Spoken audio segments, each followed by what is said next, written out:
Halo, selamat pagi. Semoga kalian sehat semua ya di rumah. Oke, hari ini kita akan melanjutkan materi minggu lalu. Minggu lalu kita sudah belajar tentang sidang pertama BPUPKI. Nah, kita akan melanjutkan ke materi selanjutnya yaitu sidang kedua BPUPKI. Tapi sebelumnya nanti kita akan belajar soal apa itu Piagam Jakarta. Kalian sudah tahu? Ada yang sudah tahu? Gak apa-apa. Kalau yang sudah tahu sambil ikuti, kita review back atau ingat kembali ya materi yang sudah kita pelajari mungkin. Kalau yang belum tahu, mari kita ikuti. Oke, nggak perlu berlama-lama ya. Langsung saja kita lihat videonya ke format PPT. Ayo. Oke, hari ini kita melanjutkan materi perumusan dan penetapan Pancasila sebagai dasar negara ya. Nah, minggu lalu kita sudah sampai ke BPUPKI dan sidang pertamanya. Nah, hari ini kita melanjutkan sidang kedua. Tapi sebelum itu kita belajar juga tentang Piagam Jakarta. Apa itu Piagam Jakarta? Eh, nah, nanti kita sambil jalan sambil kenalan. Nah, pendahuluan dari materi ini, Piagam Jakarta ini. Ketua BPUPKI membentuk panitia kecil pada persidangan pertama. Bukan pada persidangan pertama ya, ketika persidangan pertama itu udah selesai. Nah, tujuannya adalah mengumpulkan usulan dari para anggota yang sudah didapat dari sidang pertama tadi. Nah, kemudian poin kedua, panitia tersebut beranggotakan Ki Bagus Hadi Kusumo, Kahawacit Hasim, Muhammad Yamin, Sutarjo Karto Hadi Kusumo, A.A. Maramis, Oto Iskandar, Muhammad Hatta, dan diketuai oleh Soekarno. Muhammad Hatta ini bukan anggota ya, sebenarnya dia adalah wakil ketua di sini. Kemudian hasil rapat panitia kecil dengan 38 anggota BPUPKI adalah membentuk lagi panitia kecil. Gimana maksudnya ini Pak? Kok panitia kecil membentuk lagi panitia kecil? Nah, ini ketika panitia kecil ini ada ide, kemudian dia rapatkan dengan 38 anggota BPUPKI.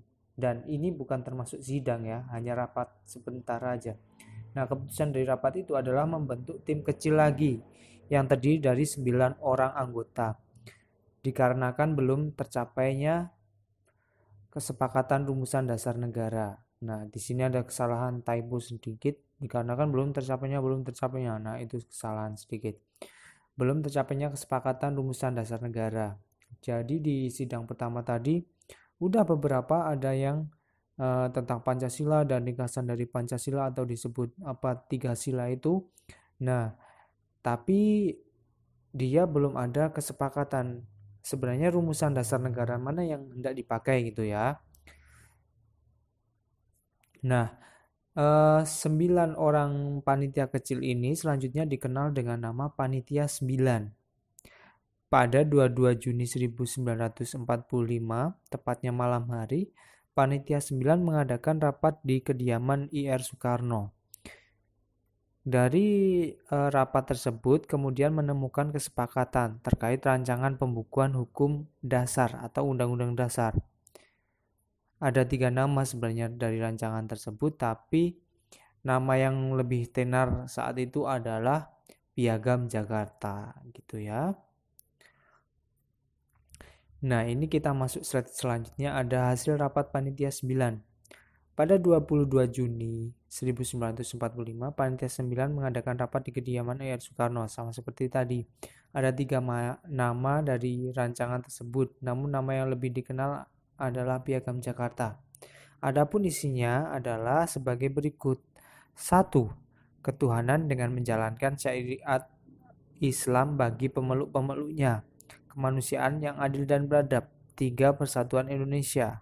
4. Kerakyatan dipimpin oleh hikmat kebijaksanaan dalam permusyawaratan perwakilan. Dan 5. Keadilan sosial bagi seluruh rakyat Indonesia. Nah, itu kok yang nomor 1 beda Pak dengan Pancasila yang sekarang. Nah, ini namanya juga rumusan, belum disahkan ya ini. Nah, selanjutnya poin di atas dikemas dalam bentuk narasi. Narasi ini dikemas dalam Piagam Jakarta. Di buku paket bisa dilihat juga Piagam Jakarta seperti apa. Selain 5 poin tersebut, dalam Piagam Jakarta juga mengandung semangat memerangi imperialisme, kolonialisme, kapitalisme, dan fasisme. Gitu ya. Kita masuk slide selanjutnya. Skema sistematis perumusan rancangan Piagam Jakarta adalah sebagai berikut. Ini maksudnya adalah skema kerjanya dari terbentuknya Piagam Jakarta. Yang pertama itu ada Panitia 9 yang dipimpin oleh Soekarno, diketuai Soekarno, diwakil ketuai oleh Muhammad Hatta dan sebagainya.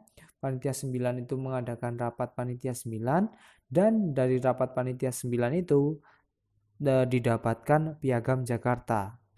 Gitu ya. Kemudian kita masuk ke sidang kedua dari BPUPKI dilaksanakan 10 sampai 17 Juli 1945 ya tentunya. Panitia 9 melaporkan hasil rumusan dasar negara saat sidang BPUPKI kedua. Selanjutnya, BPUPKI membentuk 3 kepanitiaan, yaitu Panitia Hukum Dasar, Panitia Ekonomi, dan Panitia Bela Negara. Soekarno, maaf itu ada typo, Soekarno memimpin Panitia Hukum Dasar. Kemudian, dari Panitia Hukum Dasar menghasilkan rancangan undang-undang yang terdiri dari 3 bagian. Yang pertama, Pernyataan Indonesia Merdeka atau yang nantinya kita kenal dengan proklamasi. Kedua, pembukuan Undang-Undang Dasar. Ini maksudnya penyetaan Undang-Undang Dasar ini. Dan ketiga adalah batang tubuh Undang-Undang Dasar, gitu ya. Kita masuk slide selanjutnya. Penetapan Pancasila sebagai dasar negara. Nah, tadi kan kita Pancasila yang kita lihat di rumusan tadi ada yang sila pertama itu kok beda Pak, itu gimana ceritanya? Nah, ini kita lihat alur cerita dari penetapan Pancasila sebagai dasar negara ini ya. Kita awali dulu sebelum proklamasi terbentuk. Posisi Jepang semakin mendekati kekalahan di Perang Asia Pasifik. Hal ini membuka jalan Indonesia mendapatkan kemerdekaan. Pada 7 Agustus 1945, BPUPKI dibubarkan, kemudian diganti oleh PPKI. Kalau dalam bahasa Jepang itu Dikoritsu Junbi Linkai. Nah, pada tanggal 8 Agustus 1945, ada pertemuan di Dalat, Vietnam, yaitu antara I.R. Soekarno dan tokoh Jepang. Itu membicarakan tentang pembentukan PPKI. Saat itu Jepang menjanjikan kemerdekaan pada tanggal 24 Agustus 1945. Lama juga ya. Nah, akan tetapi sebelum sampai ke 24 Agustus tersebut, kekalahan Jepang terjadi pada 14 Agustus 1945. Kekalahan Jepang ini diketahui oleh golongan muda. Nah, golongan muda ini kemudian memicu terlaksananya peristiwa Rengas Dengklok pada 16 Agustus 1945.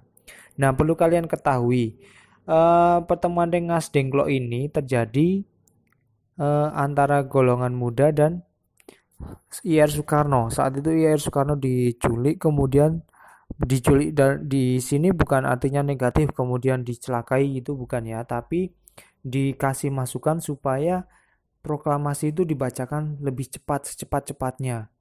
Nah, dari pertemuan Rengas Dengklok itu, kemudian besoknya atau tanggal 17 Agustus 1945, tepatnya hari Jumat, proklamasi disampaikan oleh I.R. Soekarno yang didampingi oleh Muhammad Hatta. Nah, kemudian ini penetapan lagi. Penetapan Pancasila sebagai dasar negara. Menjelang proklamasi, Muhammad Hatta mendapatkan pesan dari wilayah Indonesia bagian timur.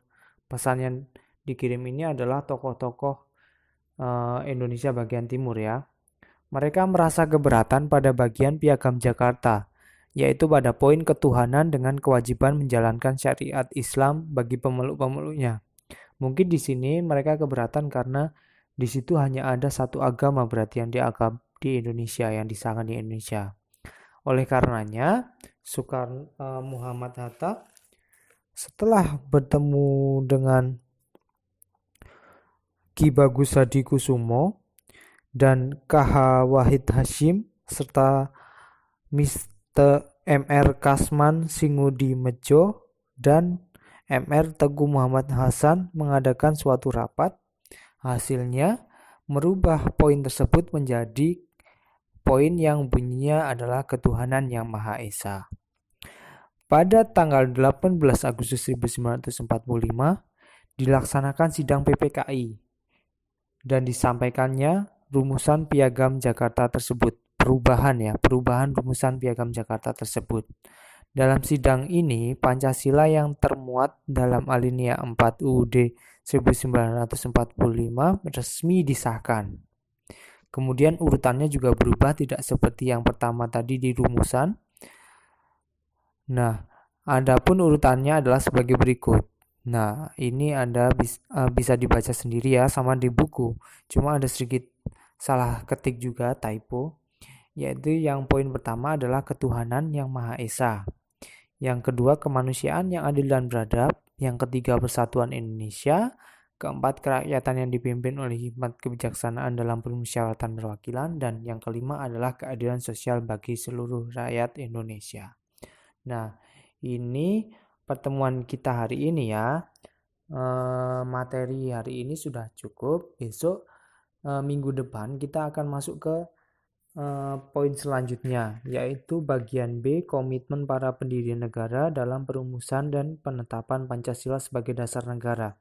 Untuk poin yang A ini yaitu sejarah perumusan Pancasila sebagai dasar negara sudah selesai sampai di sini. Nah, kita bisa lanjutkan di minggu depan untuk poin yang B. Akhir kata, dalam video ini Mr. tutup. Selamat siang.